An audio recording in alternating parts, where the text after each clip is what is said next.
I was looking around in my office the other day where I've got all kinds of junk stacked up from years and years and years and years of having done this.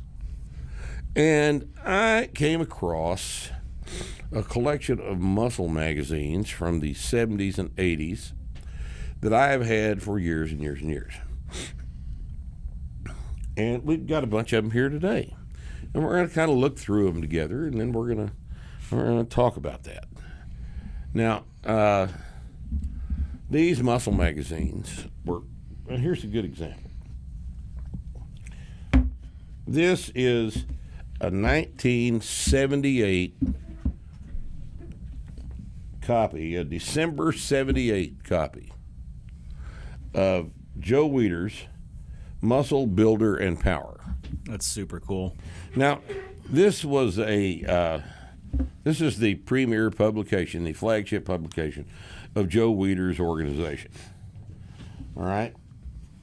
And, you know, this was far from the only muscle magazine available. We're going to look through some of these things here, and we're going to see some patterns emerge.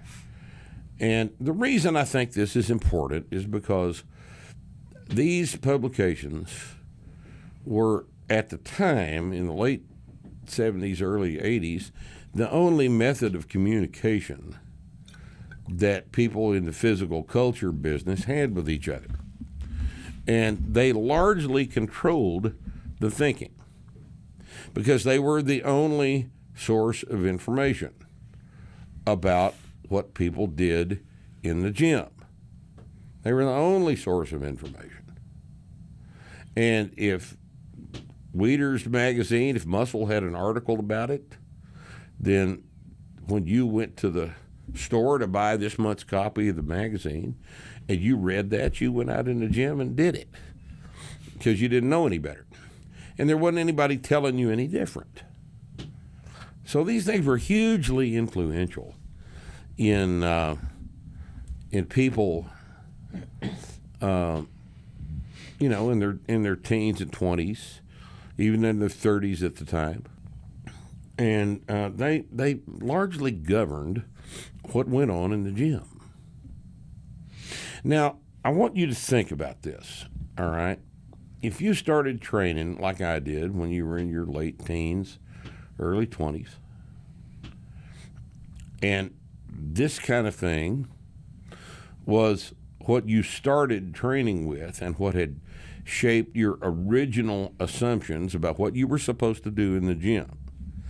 Think about the lasting effect that would have had on what you did. All right? You don't even know why you think about some of the things you think about when you're talking about training, because you don't remember where you got this idea, because it's baked into your DNA at this point. And a bunch of it is wrong. You know, and it wasn't very wrong. It wasn't just your time; it was even my time, because the internet wasn't what it was when I graduated high school. Oh no, and it was the same thing. I picked up Men's Health or Muscle and Fitness, and then I found a workout and said, "That's what I'm doing today. That's what I'm going to do." I mean, what else am I going to do? Mm-hmm. I got to try something different because I'm stuck, or I'm bored, or it's not this other shit isn't fun anymore, and. So you largely did the same thing, but this is where it came from. Yeah.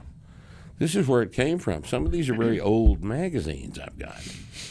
And the photography in them was good. There were several photographers that were working at the time that were turning in hundreds of pictures every month to the editorial staff of the magazines, who would then decide to put them, to print them in the magazine for the next month's issue. And the pictures that were burned into your head. It has been quite literally 35 years since I've since I've looked at any of these magazines at all. I just dragged these out from within a pile of other stuff in my office. And I didn't have as many of them as I thought I did, honestly. But I did pull a bunch of these things out, and God damn it, if I don't remember the pictures. Then I opened the magazine up, and I remember looking at this picture of Mike Mincer from all those years ago. It's burned into my head. Join us this week for Starting Strength Radio.